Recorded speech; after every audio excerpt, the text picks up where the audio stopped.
Good morning. Today we're convening the First Responder Network Authority's combined board and committee meetings. We are holding our meeting on the campus of the beautiful University of New Hampshire in Durham, with the majority of the board members participating here in person and some participating virtually. I'm Steve Benjamin, the chairman of the authority. Thank you to everyone who's joining us today, and thank you to the state of New Hampshire and the university for the incredible hospitality this week. A special thank to John Stevens, who helped make the events of this week happen. John is the New Hampshire single point of contact for FirstNet and the statewide interoperability coordinator. The board and management team have had many opportunities to engage with first responders from across the state about their experiences with FirstNet, and we're taking their helpful guidance and useful information back with us. I was particularly impressed with the demos and discussions at the Public Safety Technology Expo, where we heard about the solutions, services, and devices that are emerging on FirstNet and how they're helping public safety here in New Hampshire. The FirstNet Authority also participated in a public safety roundtable with several agencies in the state, where we were joined by Governor Sununu. It was a wonderful opportunity for all of us to learn about how the public safety community is using the network, how their operations have evolved through the use of FirstNet, and also about any challenges they face with adopting and integrating the network. We found it very fruitful and look forward to continuing to improve to meet the needs of public safety. With that, let's turn to the business of today's quarterly board meeting. Today, the board will be considering a new proposal for investing in the network. This is my first investment as board chair. I'm extremely impressed with the processes that are in place to make sure that we're using our funds most efficiently and effectively to enhance the network based on public safety's needs and feedback. As with everything we do at FirstNet, public safety is our primary constituent and continues to be at the center of our investment process. The investment we'll be considering today addresses one of their top priorities: improving FirstNet's coverage in buildings and for indoor locations where public safety agencies operate. To get us in this position, the FirstNet Authority worked closely with numerous public safety agencies and groups, including our PSAC, to identify the most critical needs for the network and help us translate those needs into an actionable investment opportunity for the network. And we thank PSAC and Mr. Chairman for your leadership there. Public safety has told us that enhancing indoor coverage is one of their biggest needs and top priorities for the network. I'm looking forward to having a good discussion with my fellow board members today about how we can deliver on that with this proposed investment. Today, we're going to receive the Public Safety Advisory Committee update from PSAC Chair Christopher Lombard, get advocacy programs and future planning and finance and investment committee updates, and also vote on one committee resolution and one board resolution related to an investment. I'd like to ask our board secretary if she'll call the roll for the board and confirm that each committee has a quorum. Madam Secretary, please call the roll and then read the conflicts of interest statement. Sure. Good morning. I'll mark you as present. Chair Benjamin. Richard Carrizo. Present via telecom. Bobby Brown. Sorry, guys. Billy Bob Brown Jr. Yes. Present. Brian Crawford. Present. Alexandra Fernandez Navarro. Present. Kristen Graziano. Present. Billy Hughes. Present. Karima Holmes. Present. Darren Jones. Present. Peter Katujian. Present. Warren Mickens. Present. Sylvia Moyer. Present. Jocelyn Moore. Present. Paul Patrick. Present. Tia Patterson. Okay. Mr. Chair, we do have a quorum for the board as well as for all four committees. Now I'll read the conflict statement. Prior to participating in the FirstNet Authority combined board and committees meeting today, the board members have reviewed the agenda as well as the conflict of interest guidance provided by the Ethics Law and Program Division of the Department of Commerce Office of General Counsel regarding the conflict of interest standards that apply to the board members. All board members have responded prior to today's meeting that they do not have a conflict and will not need to recuse themselves from participating in any portion of this meeting. Thank you. Thank you very much. Thank you very much. Each member of the board has before him or her the minutes of our February meeting. Are there any additions or corrections to those minutes at this time? Seeing none, we'll take a motion that we accept the minutes. Mr. Chair, Paul Patrick, I motion to approve or accept. Thank you. Is there a second? Mr. Chair, I second. All right, thank you. All those in favor, say aye. Aye. Aye. All those in favor, aye. All opposed, no. Nays. Are there any abstentions? All right, fantastic. Thank you. I'm going to make sure I keep my microphone on. I'm a former politician. We turn microphones off. So, Recovering. exactly. Recovering politician. The February meeting minutes are accepted. Madam Secretary, please make the minutes available to the public following this meeting. Thank you. We're going to start with an update from our PSAC chair, Chris Lombard. Chris. Good morning. It's great to see everyone. I'd like to thank the FirstNet Authority and board members for having me today.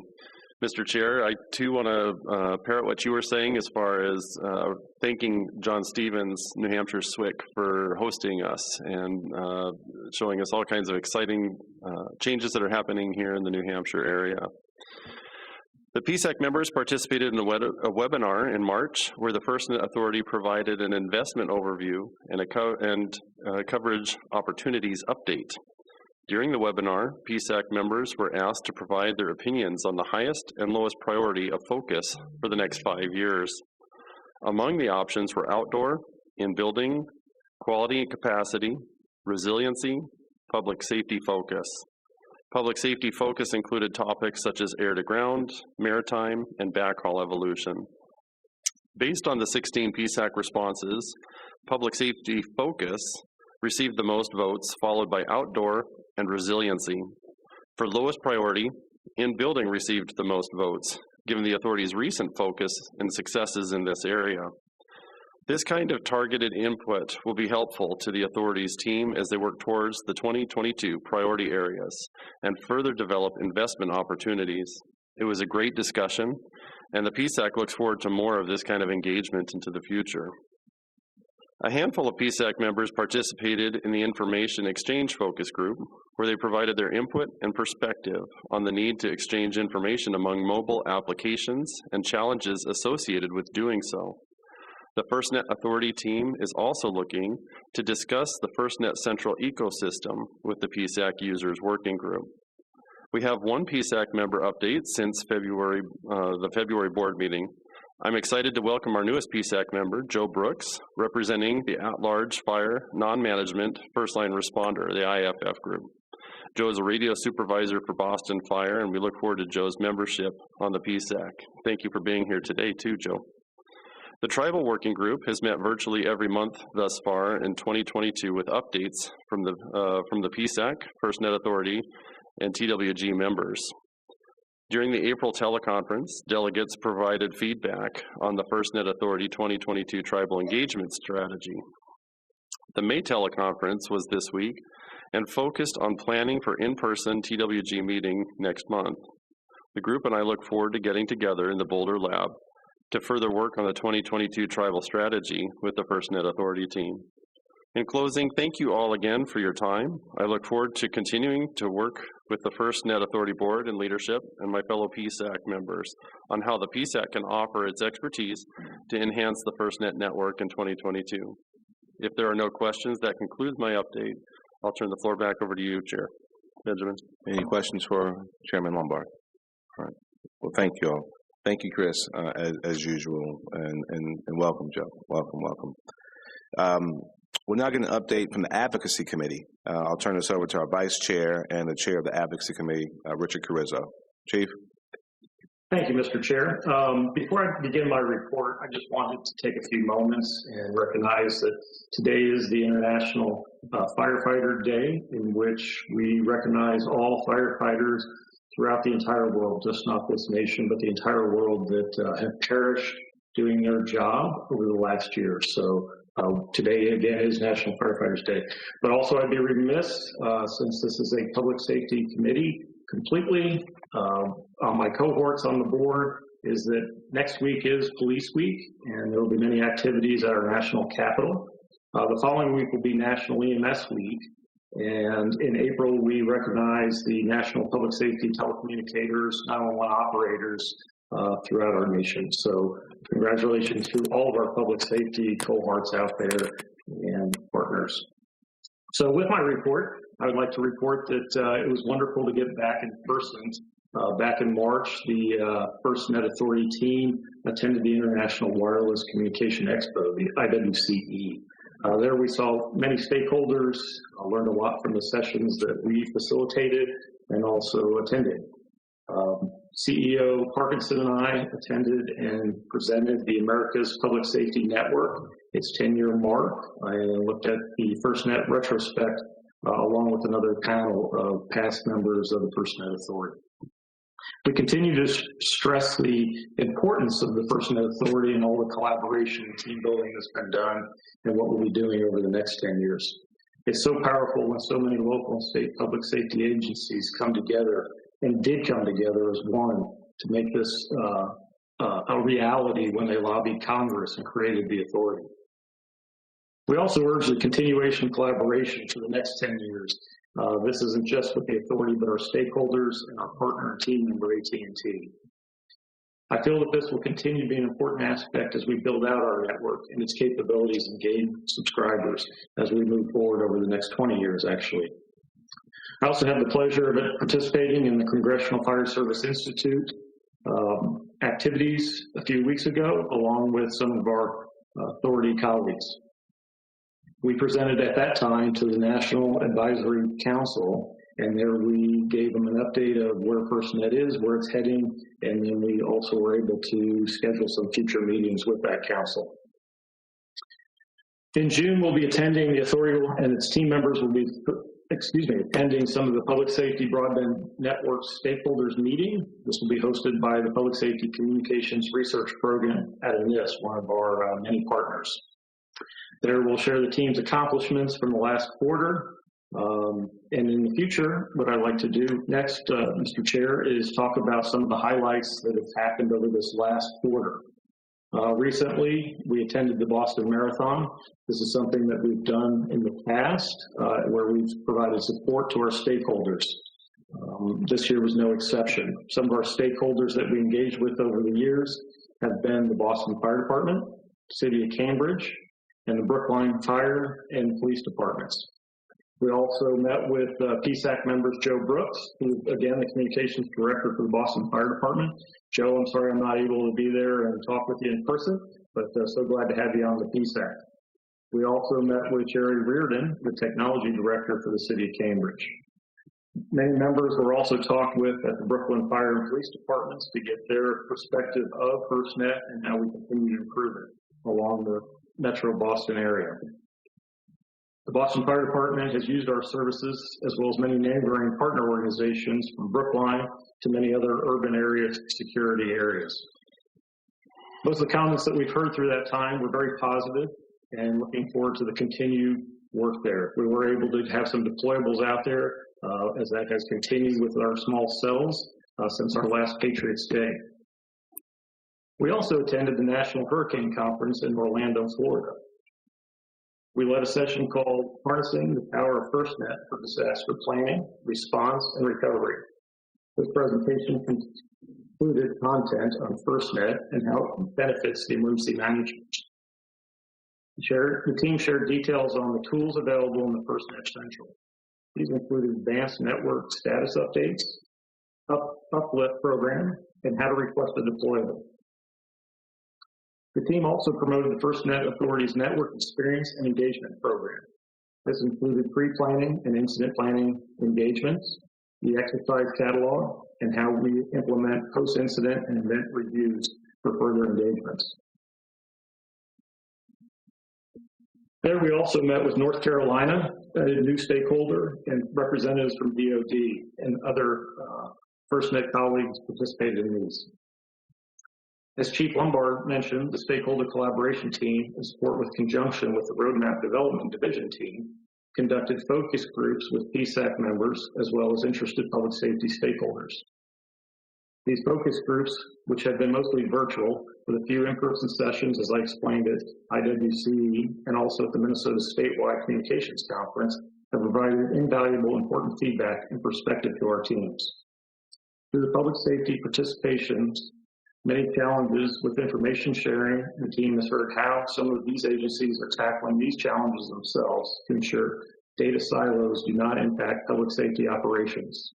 As I've always said, it is so important to continue to get this feedback from some of our stakeholders. Actually, not some, all of our stakeholders, as it continues to guide the mission, the roadmap, and our future endeavors as a board and our strategic decision-making and our investments. Mr. Chair, that concludes my market engagement update, and I'll turn it back over to you. Thank you so much, Rich. We'll now get an update from our Programs and Future Planning Committee Chair, Jocelyn Moore. The floor is yours. Thank you so much, Mr. Chairman. Good morning, board members. February 22nd, 2022 marked 10 years since the passage of legislation that established the FirstNet Authority. In the decades since this law was enacted, this authority has achieved tremendous milestones toward the public policy goal of a unified communications network for public safety. In fact, the Network Public Safety Broadband Network, LTE-related core services, or Task Order 3, one of the original task orders awarded to AT&T, was completed just last month. In addition to the delivered core-related services, coverage and capacity contract milestones were also achieved ahead of schedule. The FirstNet Authority has made continued progress on the original network investments, including early delivery of several milestones related to the upgrades to prepare the FirstNet core for initial 5G capabilities and expand FirstNet's dedicated fleet of deployables. FirstNet users are experiencing increased access to AT&T's 5G spectrum in a growing number of markets, enabling 5G network capabilities on FirstNet. FirstNet's dedicated deployable assets are fully integrated into the fleet and continue to help meet public safety's increasing demands at no cost as a subscribing agency. Since the start of fiscal year 2022, 325 plus solutions have been deployed, providing needed coverage during various events such as the Western wildfires, hurricane response, and planned event operations. These accomplishments could not, and I want to underscore, could not have been achieved without the dedication and perseverance of FirstNet employees.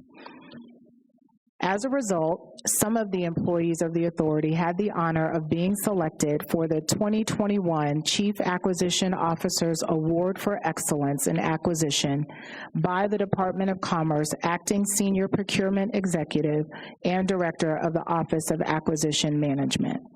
I'll now turn this over to Jeff Bratcher, our Chief Network and Technology Officer, to provide an in-depth report on recent progress and additional milestones. Thank you, Jocelyn. Thank you, board members. Happy to give you an update following up from our February board meeting in Albuquerque. So a couple of key numbers on our momentum slide that we update based on AT&T's quarterly earnings and their public announcements. 50 more dedicated deployables have been added to the deployables fleet. I would also highlight additional 300,000 connections now. We have over 3.3 million connections on the FirstNet network. And I would also highlight over 1,000 new agencies as well have joined and are now using FirstNet in their day-to-day operations. We're very pleased with the growth. It continues to exceed all expectations, and hope we will continue to bring this momentum to you on a quarterly basis. Next slide, Jocelyn. So one thing we put in, we added some animation for the board on these, and just to show that tremendous growth. And I like to highlight, this completes really the 4th year that we have had the core network operational and actually adding subscribers to the network and connections. We started in the first quarter of 18, ending that quarter with approximately 42,000 connections. We fast forward 4 years, we're now at over 3.3 million connections. Tremendous amount of growth over the last 4 years. Very happy with that. We're glad to see public safety is adopting and using the network that they actually fought, 10 to 15 years leading up to get built. The next slide highlights the agency growth. So again, going back to the first quarter of 2018, we started with approximately 630 agencies at the end of that first quarter when we activated the core and started adding subscribers. At the end of this most recently completed quarter, again, we're over 20,500 agencies. And this doesn't include those subscriber paid. So the agencies we track, but on the connections number, that also includes what we call subscriber paid. So you think the volunteer firefighters, they can walk into an AT&T store and subscribe to FirstNet, and they are not tied directly to an agency-adopted metric. So again, really tremendous growth. We're very excited with how the network's being used, and will continue to push and grow on that. Next slide, please. So as Jocelyn and you mentioned, we have completed task order 3 as of March of this year. That was one of the first task orders issued, and again, that was building the core and network services that are being taken advantage of today by public safety. That was the linchpin of getting the network up and operational with our dedicated service. We had a couple of industry firsts with this, the introduction of 3GPP standardized mission-critical push-to-talk, as well as mission-critical data and video features. The FirstNet Rapid Response was recently introduced as well for that voice capability. We've also introduced a Z-axis or vertical access capability for first responders. That was a key objective and requirement that they wanted out of this network. And also an industry first cell tower to the core encryption of the user plane data. So again, providing that additional security for the use on this network. And not to mention the application programming interfaces, our developer portal, all of the effort now geared towards getting first responders the capabilities they need to communicate. Next slide, please. So I'll wrap up as a complement to what we've been doing out in the Boulder Lab and our testing and activities that you see in the upper left there, where we validate these features work as designed and as implemented. We've also partnered closely with our sister agency, NIST, and the Public Safety Communications Research Program on a customized facility equipped with a high-speed optical tracking system to support research in first responder user experience, indoor localization, situational awareness, and other areas that align directly to the FirstNet Authority roadmap domains, as well as our market engagement efforts in what we're hearing from public safety in the field. This space is adjacent directly to our testing lab in the Boulder office and will offer future opportunities for research, development, education, and training with public safety, academia, and industry. The optical tracking system that's been installed provides a key capability for the PSCR location-based services portfolio around the indoor mapping, tracking, and navigation. As an example, one of the NIST PSCR grantees, UC Irvine, has used the space to validate the accuracy of their UNAV chip technology, which is currently under development in support of first responder tracking. And we've also had the opportunity to welcome in numerous local stakeholders and give them hands-on experience in this space and our testing lab. Those agencies include the Longmont, Colorado Fire Department and the Mountain View Fire Protection District, which are both based near Boulder, as well as staff from the Colorado Governor Jared Polis's office as well. I want to thank the board members for your visit. I think you all have experienced this space now, at least most of you. We welcome the others as you can make it out to Boulder and see this. We do have some fantastic photos of all of you in VR headsets that we will be rolling out soon. And we look forward to this space being used for this and other purposes going forward. We're excited about the collaboration with NIST and the Public Safety Communications Research Program, and we will continue to keep you updated on this work. And please stay tuned for those listening. We have some official announcements on this collaboration that will be coming out in the near future. So thank you again, Committee Chair Jocelyn, and I'll turn this back over to you, Chair Benjamin. Thank you so much, Jeff. I will say that you can even tell they had really extra large size goggles too for folks who like really big brains. Whole nother story. This was an amazing opportunity to witness firsthand the level of technological innovation that's being deployed bespoke for first responders. I mean, created to meet the needs that the people we serve have told us they need now. It was amazing. So thank you, Jeff and Jocelyn, for the amazing update. we're now going to get an update from the Finance and Investment Committee and learn more about this exciting investment. Mr. Chairman Brian Crawford, it's on you. Thank you, Chair Benjamin. I'm pleased with how our investment process, gathering public safety feedback and translating their needs into new capabilities for accessing the network when and where they need it, is exceedingly effective in putting these new tools in the hands of our public safety heroes, our firefighters, police officers, EMS, Homeland Security, and beyond. We have always noted that FirstNet must continuously evolve and have the value of this network, that is, public safety has a voice in how the network advances. No other network does that. The work that FirstNet Authority does to help agencies operationalize FirstNet today remains critically important.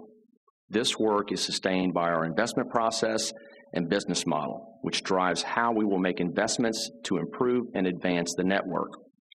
Our investment today seeks to improve and advance the network by supporting a valuable in-building coverage capability that will provide public safety better access to the tools and features of the network.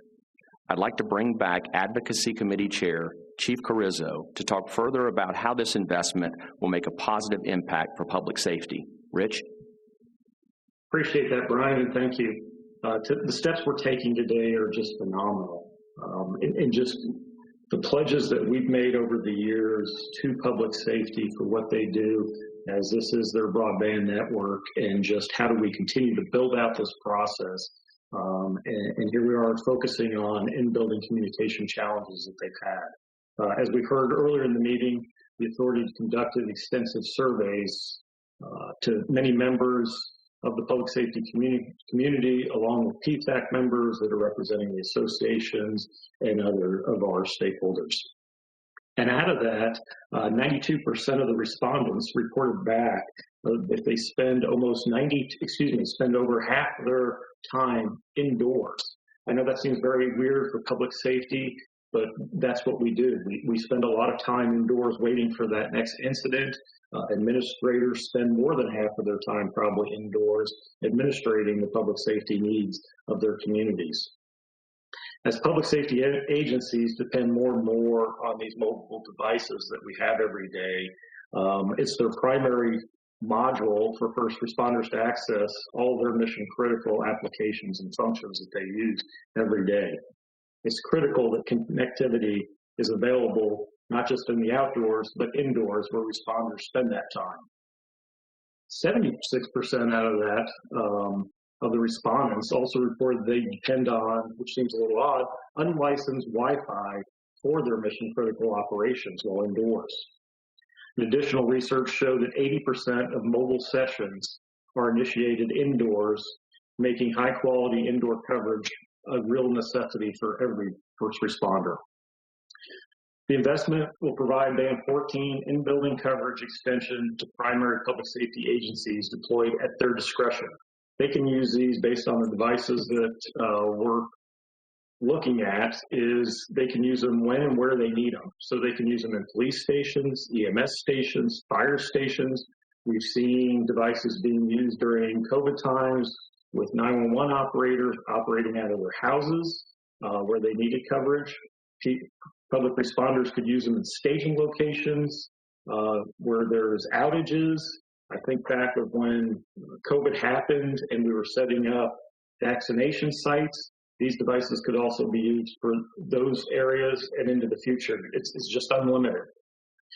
This leverage will be state-of-the-art small cell technology that delivers enhanced coverage and increases the footprint of our broadband network that is for public safety.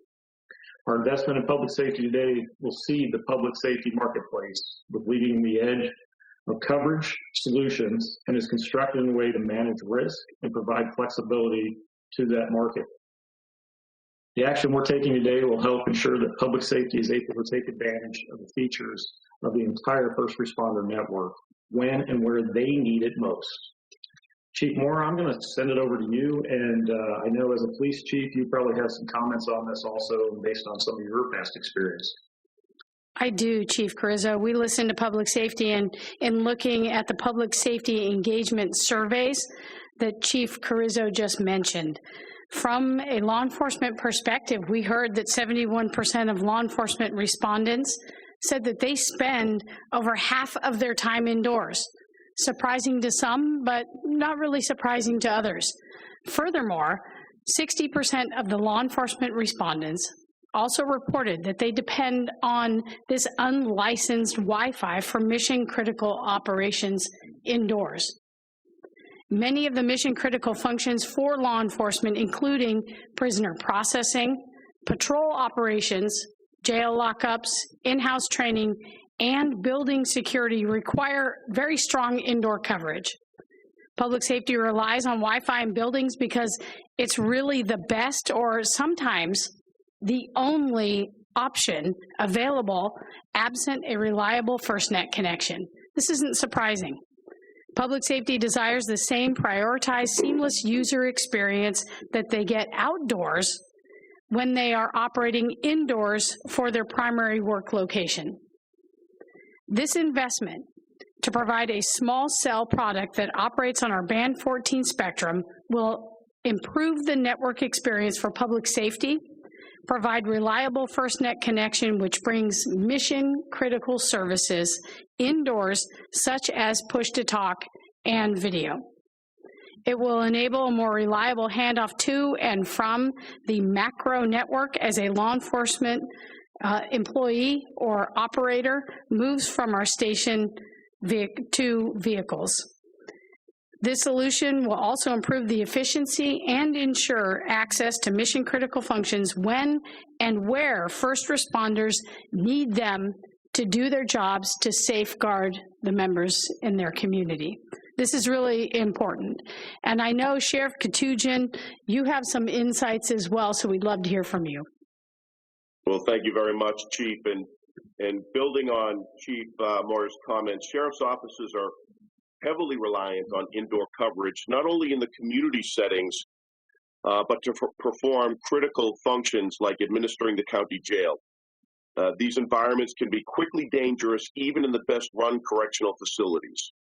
Our research and engagement with the public safety found that while larger agencies often have access to complex in-building solutions, thousands of small to mid-sized agencies, which, by the way, reflects most of our sheriff's offices across the country, typically do not have the same level of information technology support and have expressed strong interest in a FirstNet supported option.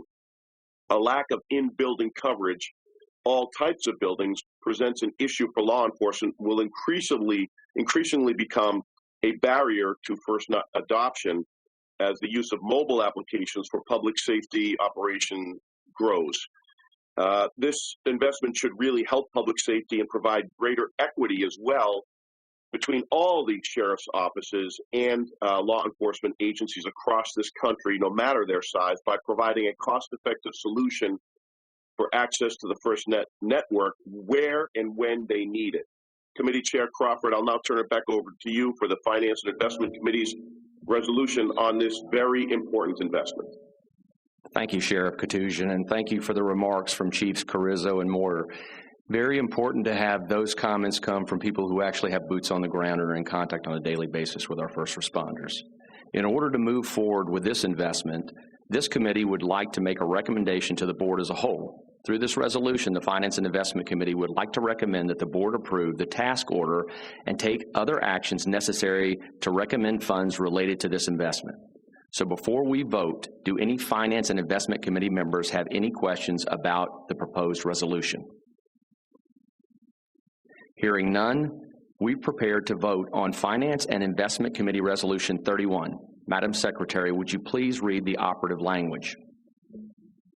Now, therefore, be it resolved that the Board Finance and Investment Committee recommends to the Board that it approves the material terms of the task order to the existing NPSBN contract that would provide an agency-deployed RAN capability to primary subscribing agencies of the NPSBN and directs management to take all actions necessary to issue the task order to the NPSBN contract to obtain these services consistent with such material terms and to obligate necessary funds through fiscal year 2022, and Now therefore be it resolved that the Board Finance and Investment Committee further recommends that the Board authorize management to recommend funds from the Reinvestment and Network Enhancement Fund for this purpose beyond fiscal year 2022 via the annual budget process. Thank you. May I have a motion to approve Finance and Investment Committee Resolution 31? Mr. Chairman, this is Billy Hughes. I move adoption of said resolution. So moved by Mayor Hughes. Is there a second? Chair, this is Karima, second. Seconded by Director Holmes. All those on the Finance and Investment Committee are in favor, say aye, please. Aye. Any opposed, say nay. Are there any abstentions? Madam Secretary, will you please make the resolution available to the public following this meeting? Yes, I will. That concludes the committee's business for today. I'll hand the floor back over to Chairman Benjamin. Thank you so much, Mr. Chairman, and to the entire team for their collective leadership on this. To move forward with this investment, the board is now prepared to vote on Resolution 113. Before we vote, do any board members have any questions about the proposed resolution? Hearing none, we're prepared to vote on Board Resolution 113. Madam Secretary, would you please read the operative language? Now therefore be it resolved that in accordance with Resolution 100, the Board hereby approves the material terms of the task order to the existing NPSBN contract that would provide an agency-deployed RAN capability to primary subscribing agencies of the NPSBN and directs management to take all actions necessary to issue the task order to the NPSBN contract to obtain these services consistent with such material terms and to obligate the necessary funds through fiscal year 2022. Now, therefore, be it resolved that the Board authorizes management to recommend funds from the Reinvestment and Network Enhancement Fund for this purpose beyond fiscal year 2022 via the annual budget process.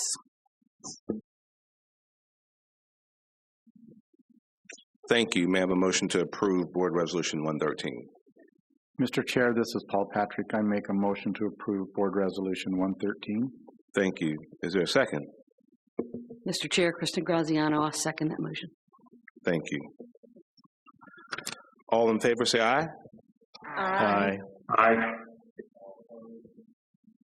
All opposed, say nay. Any abstentions? All right. Seeing none, Madam Secretary, would you please make the resolution available to the public following this meeting? Yes, I will. All right. Thank you so much. That concludes the business of the board today. As efficient as always, before I turn it over to my friend, our CEO, Ed Parkinson, to close us out, I definitely want to take a moment to thank Ed for his leadership and service to FirstNet Authority and to first responders over several years. As many of you probably know, Ed will be leaving us next week for an executive position in the private sector, but he won't be going too far away. He's going to be staying within the public safety arena in this new job. Anyone who's worked with Ed knows and can see his commitment to public safety's mission and his passion for making public safety communications better. At last month's board meeting, we discussed the remarkable progress that had been made during the first 10 years of FirstNet. There's been one constant over those 10 years, and that's been Ed Parkinson. From his time in Congress, advocating for the network through today as CEO, Ed's been an important driving force behind the success of FirstNet and the nationwide public safety network. He's brought a collaborative and entrepreneurial spirit, amazing energy to the FirstNet Authority, and has been instrumental in building trusted relationships within the public safety community over so many years. This approach has set us up for success now and in the future, and we're in this new phase of FirstNet, one in which we're focused on making strategic investments to grow and improve the network based on public safety's feedback. So I really want to thank Ed for his service. Obviously, we think about 2022, and I think when Ed is thinking about FirstNet, he's thinking 2032, 2042, the mark that you've made as a very young man I would say, on posterity, I think is yet to be fully realized by all, my friend. It's going to be hard to replace Ed, but the board has made a top priority to fill the vacant CEO position, and we look forward to moving out on that as quickly as we can. For our succession planning, we're so fortunate and blessed, I might say, to have Deputy CEO Lisa Casais as our acting CEO. I'll hand this over to Lisa for her to say a few words about this process. Lisa? Thank you, Chairman. As Chairman Benjamin stated, we will begin the search for a new CEO in the coming weeks. That announcement will be on USA Jobs, and we'll also put that out via our FirstNet channels, so folks can keep up to date and take a look for that. But during this interim time, we will continue the momentum of implementing and evolving the network to meet public safety needs. Ed, on behalf of myself and the FirstNet team, it's bittersweet saying goodbye, but we want to thank you for your leadership and really your unwavering commitment that I've seen day in and day out to public safety and meeting their needs. That's been the foremost in your thoughts, and that's really what you led us to, and that's where we are, why we are where we are in FirstNet and we're in the network. But I want to pass this to the CTO, Jeff Bratcher, because he'd like to just say a few words. I couldn't let this be Ed's last video recorded session without at least saying from the staff, and someone who met Ed probably back in 2010 and I joined FirstNet right after you did in 2013. But thanks again. We're going to miss giving you a hard time with the accent, with the clothes, with the dress, but you're going to be missed. And thank you again, and best of luck to the future from all the team and that have been here. And look forward to supporting Lisa in the acting role as we search for the next CEO. So thank you again, Ed, from the staff and everyone here. Thanks, guys. Oh, gets me all choked up. I said I wouldn't do that. It's incredibly bittersweet that I'm here today and speaking in this position, but I try to jot down a few notes, and I'll speak just very quickly because I know there's travel and whatnot and bad weather up here in New Hampshire, shocker. I just want to thank from the bottom of my heart the entire FirstNet Authority, and it's really the team. I play just a small part in this family. Ed Horowitz, our former board chair, talked about the FirstNet family. And I think that's really what it is. And we've had people come and go and come back to the organization. And I think what we've been able to achieve as a small group of people has been unbelievable. When I think of my very first day on the job, Maggie Mitchell at NTIA, TJ Kennedy, one of my predecessors, and myself started on the same day. And TJ and I had one laptop between the two of us. And we were like, how are we going to build a $40 billion network? Well, here we are. And Jeff's presentation showed, the incredible trust that public safety has put in us. But it's because of the team. It's because of everyone around this table, all the team back in Reston and Boulder who work from Hawaii to Maine, and those who've come before and those who are coming after me. And one likes to think of that unwritten commandment where thou shalt leave the world or your place in a better place than when you found it. And I think I can safely say that we have done that. It's not perfect, of course, mistakes have been made, but we've tried our best. And I appreciate Lisa's comments in saying that it was all about public safety, because it has been. And I feel very, very privileged to have been associated not only with the project, but more importantly with the people of the organization. So just a few quick shout outs, because I can't go without a couple names. To Ed Horowitz, who was chairman at the time and put me in the role. To David Reddle, when he was head of NTIA, who put the trust in me. To Tip also Taylor, my former chair. And then obviously my good friend right here, who's been just fantastic in his role over the last 7 or 8 months. I want to thank April Delaney and Alan Davidson, the current hierarchy at NTIA, for showing nothing but support to the program. April was good enough to be here yesterday, and I think she's going to be a tremendous partner to the entire team at NTIA, but also particularly Maggie Mitchell, who's one of these unknown names that, folks, if you don't know, she just really makes life incredibly better for everyone, and she's played an incredible role. And I would be amiss without mentioning Mike Dane, who also, too, in the background has been just an ardent supporter for public safety and for what we've done. To my chiefs of staffs, James Mitchell and Justin Shaw, and our wonderful April Ward, our current chief of staff here at the Authority, I couldn't have done any of this without you. To my right hand, Lisa, joined the organization a couple of years ago, and we've got this wonderful yin-yang thing going, and it's worked fantastically well. To Jeff Bratcher, who you didn't think I could get this back on you. I met Jeff when we were in Boulder, Colorado. I was a congressional staffer, and I'll be very honest, I was wet behind the ears is one way to describe it.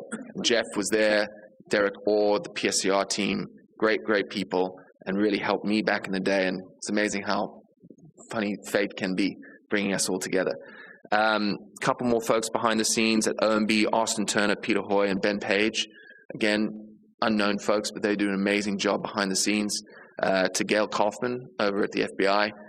She's been a rock with DOJ, and she really has just been an incredible supporter and deserves all the credit. To my senior staff, to Rich Reed, Jim Gwynn, Kim Farrington, Paul Madsen, Aaron Gretton, who was our former counsel, did a great job, Scott Palmer, to Jeremy, to Brian, to Matt. It's a remarkable group of people. We've really got Scott Palmer from a procurement perspective. Why I feel so good about where we are is we have the right people in the right places, and we'll be able to move forward. There's too many to name, but my first government affairs team, Tom Scholl, Jeanette Kennedy, Jamel Vinson, Justin Shaw, that was a special group of people at a special time, certainly in my career. And we have memories, Drew Delaney, we have memories that we'll be able to hold going forward. So in wrapping up, I just want to say thank you. One of the great things about this job is being able to visit parts of the country that maybe I otherwise wouldn't have gone, but also get to know people and to get to know cultures. One of the things that I really didn't know anything about growing up in South Africa was our tribal nations here in the United States. And there was a great quote I remember from Sitting Bull. I jotted it down. I was like, let us put our minds together and see what life we can make for our children. And I think what we have done in putting our minds together for public safety has been nothing short of remarkable. So I just feel privileged, as I said before, to be joined together with all of you. And I certainly look forward to seeing the future success under the leadership of Steve, all of you, and the organization going forward. You'll have nothing but support from me. So thank you. Appreciate it.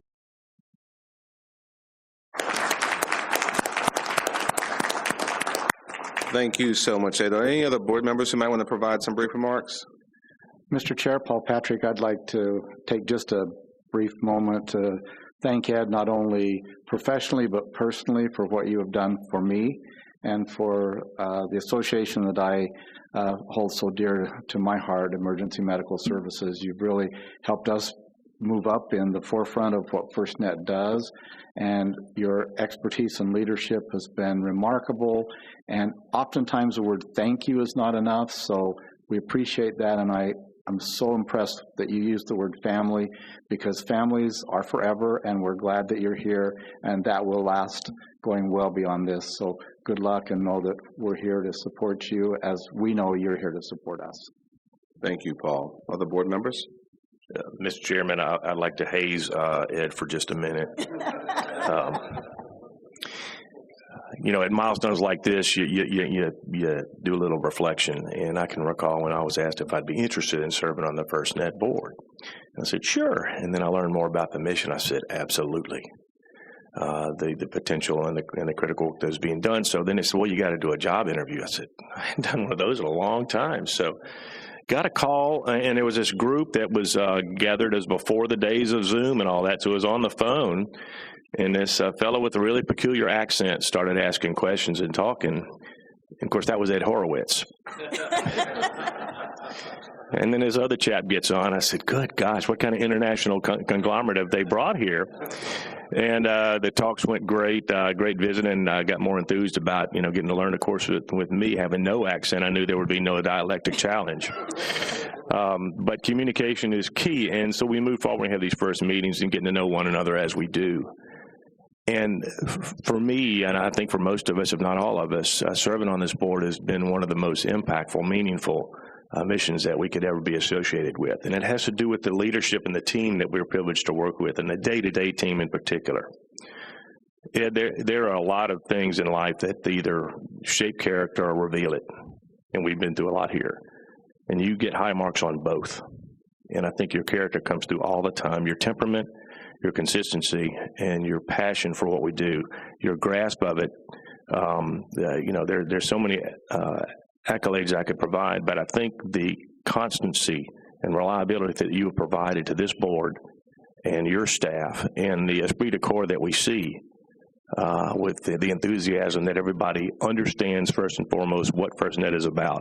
I think it goes back to you and the direction and guidance you have provided. So the other thing is it's one thing to take a measure of a man by what he says, but it really comes down to his actions. And you, again, have been consistent from a professional and a personal standpoint. And I know your family is proud of you. We are as well, and we wish you the best. So Godspeed. Look forward to seeing you around. Chairman Benjamin. Please, Brian Crawford. I'll keep my comments brief, and because I've experienced everything and can affirm the accolades already conveyed by my board member colleagues regarding CEO Parkinson, or Ed.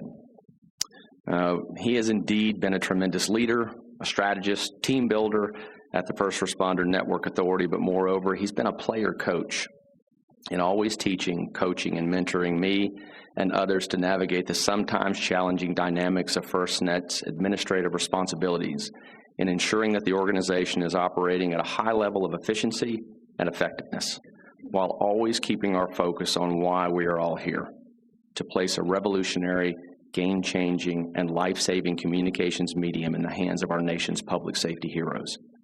To this end, I'd like to say to Ed, well done. Throughout your almost decades of service to FirstNet, you played a number of key roles in making this vision a reality, and because of your faithful stewardship as CEO, leave this board in a position to ensure that the network continues to grow and evolve. I would also be remiss if I did not thank your wife, Courtney, your children, Liza, Sophie, and Dylan, and their sacrifices in sharing you with us in public safety. Godspeed and best of luck in your future endeavors. Right. Sylvia. Thank you very much, Mr. Chair. Ed, I will speak briefly about you and my witnessing you as a CEO, as a leader, and it will reveal my perspective of you as a man. You lived across this world and somehow landed in D.C. at the right time for not only public safety, but for how public safety carries out this essential mission of safeguarding people. To say that first responders are safer because of you, Ed, and because of your influence, your ability to see the future, to work on strategy and tactics, to do the tough work, it's not an understatement. You as a leader, I think we've all witnessed your incredible bearing, your tact, your knowledge, integrity, work ethic, unselfishness, and no doubt this enthusiasm that is contagious. For anyone that is in your space, Ed Parkinson, not to want to be part of what you create is astonishing to me. To be part of this is really, really important, and you have set us on a path that is extraordinary. It's very clear that you value a scrum, and this rugby approach is going the distance as a unit. It is right in this environment, in this time, given this mission. And your valuing the scrum to move forward as a unit is absolutely essential to how we're operating.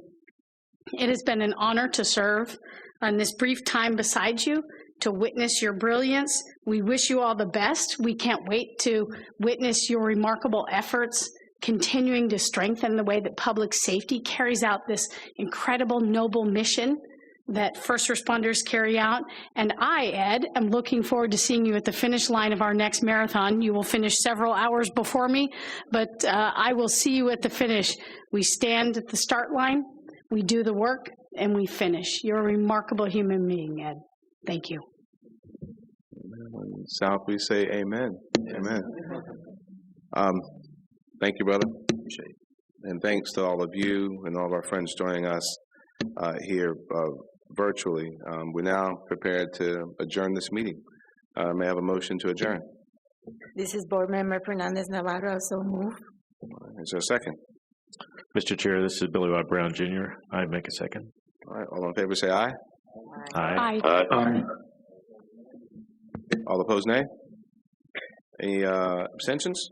All right, well, thank you, and thanks to everyone who participated in the combined board and committee meetings, and to the audience who joined us over WebEx today. The meeting is now adjourned. Godspeed. Thank you, Mr. Chair.